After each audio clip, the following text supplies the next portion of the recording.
This might be tough to admit, but there's an undercurrent to minimalism that isn't often addressed.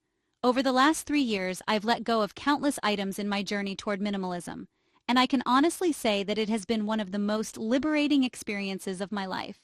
It gave me the mental and physical space to focus on what truly matters to my family and me. Plus, it helped me release years of built-up physical and emotional clutter. But as wonderful as minimalism can be, there's a risk of taking it too far, which can lead to unhealthy outcomes.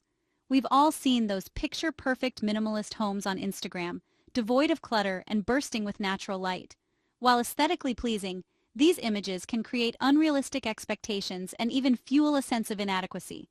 Today, I'm going to share 6 ways that minimalism can become toxic, and how to find a healthy balance in your own life. By being mindful of these potential pitfalls, we can create a more sustainable and fulfilling approach to minimalism, one that prioritizes well-being over perfection.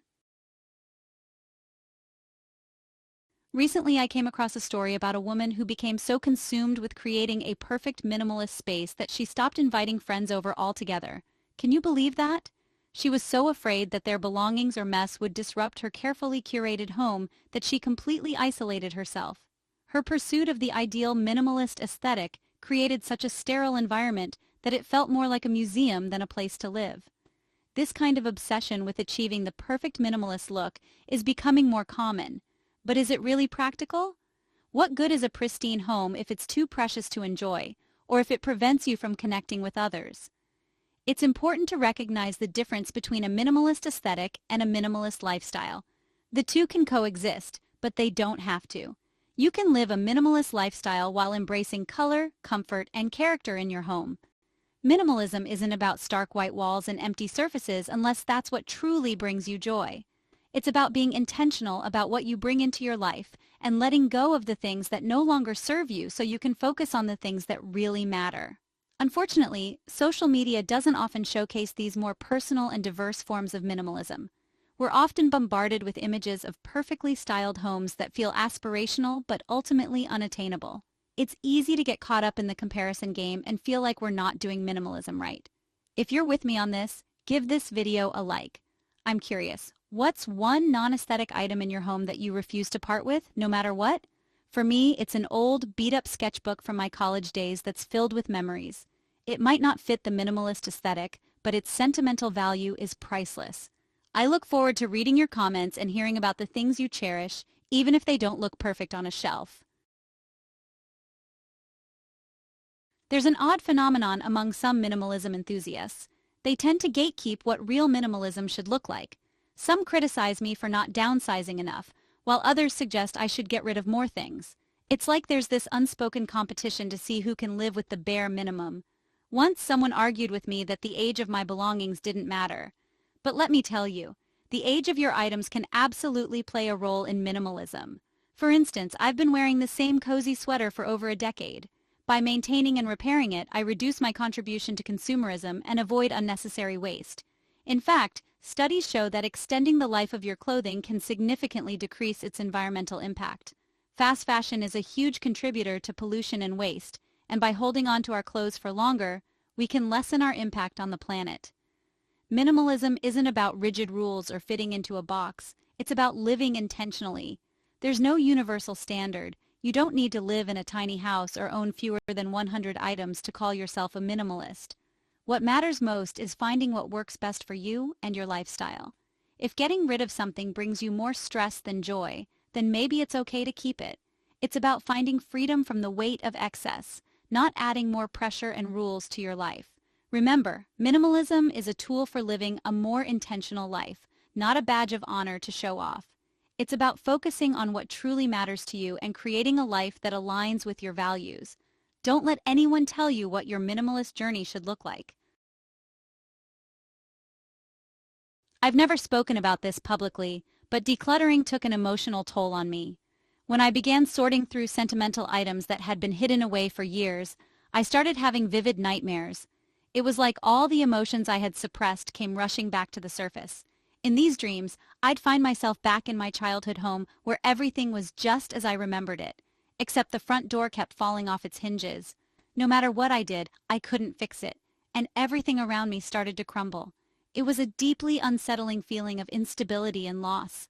As I turned to my father for help, I'd wake up, my heart racing. It took me a while to realize that these dreams were connected to the decluttering process.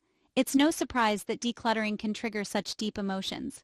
For years, my family and I held on to things, burying our memories and emotions along with them.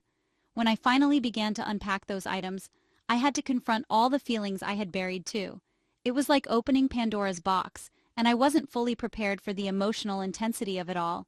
It took a lot of time and mindfulness to process the grief, anxiety, and fear that came up during the process.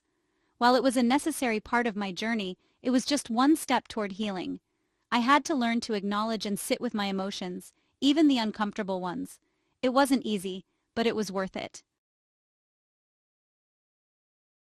Chapter 4. The Risks of Decluttering Too Fast. One common mistake I see is people diving into minimalism too quickly, trying to get rid of everything at once. In a culture that craves instant results, this mindset can easily bleed into minimalism. While a quick declutter can be effective in some cases, it's important to take your time, especially with items that carry sentimental value. Once they're gone, there's no getting them back. My own experience with decluttering was challenging, but ultimately positive. However, I recently read about someone who went through a similar process, but had a different outcome. Here's a snippet that resonated with me. In a moment of desperation, I decided to get rid of everything that didn't spark joy. But what I failed to consider was that, although these items didn't bring me immediate happiness, they provided comfort, security, and a connection to my past. Now, with all these things gone, I feel a deep sense of loss. Reading that made me emotional. It's a reminder that we should declutter at our own pace without feeling pressured to rush the process. It's not a race or a competition. It's about making conscious choices that align with our values and priorities. If you find yourself feeling overwhelmed during the decluttering process, it's okay to take a break.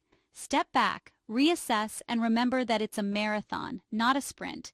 There's no need to force yourself to get rid of everything at once. If you're interested in learning more about common decluttering mistakes, check out this video where I discuss the biggest pitfalls to avoid. I've learned a lot from my own experiences and from the experiences of others, and I'm always happy to share what I've learned. Chapter 5. Recognizing Privilege in Minimalism.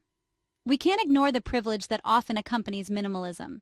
The ability to choose a minimalist lifestyle is a privilege in itself, one that's not available to everyone, especially those dealing with financial constraints, disabilities, or mental health challenges.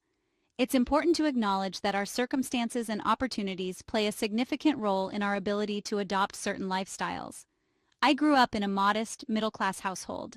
Even during tough times, I never worried about having enough to eat or a safe place to sleep. My basic needs were always met, which allowed me the freedom to explore different values and priorities as I got older. My husband, on the other hand, grew up in a different part of the world where resources were scarce. For his family, minimalism wasn't a lifestyle choice. It was a necessity. They lived with less because they had no other option.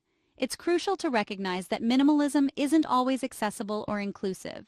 We should be mindful of the privileges that allow us to choose a minimalist lifestyle and understand that it's not a one-size-fits-all solution. What works for one person might not work for another, and that's okay. We all have different backgrounds, experiences, and circumstances that shape our perspectives and choices. Chapter 6. The Comparison Game. There's a concept in psychology that suggests we learn about ourselves by comparing ourselves to others. It's a natural human tendency to size ourselves up in relation to those around us. Unfortunately, minimalism is no exception.